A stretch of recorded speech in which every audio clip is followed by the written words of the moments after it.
কত দিছিলেন? আমি দাম দিছিলাম 24, ভাই নিয়ে দিছে 25, মনে করেন সালিশি করছে 26,000 টাকা। আচ্ছা আমি এটা কথা কই দিই, এটাকে আপনি 10 টাকা কোলা খরচটা দিয়ে দিন, আপনি কোলা খরচটা দিয়ে দিন জান মানছি ভাই, কোলা 26,000 টাকা আপনি 32 দিয়ে নেবেন, কোলা দিয়ে দিতে কিন্তু 26,000 টাকা দিয়ে নেবেন না, 1,26,000 টাকা চলবো চলবো জান বেশ 26 কোলা। এই যে কিন্তু 26 কোলা।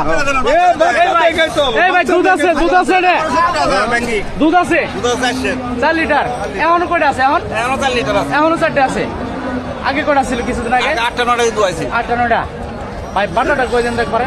32 আইছে একবারে একদম 32, 10 টাকা কম নাই 10 টাকা বলবে ভাই। ওটা কত দাম না? আর নিয়ে যদি আমরা 1-5 কম দাম করে গেছি। হ্যাঁ এটা ঠিক আছে। দিয়ে গরুটা একটু দেখাই আমরা। শাহিওয়াল সার বাচ্চা সহ কিন্তু উন্নত জাতের একটা দুধের ফার্ম জাতের গাভী। ভাই কত দিয়ে গেছে একবার শেষ? কত দিয়ে গেছে? 26 দিয়ে গেছে না? 26 দিয়ে গেছে কিন্তু শেষ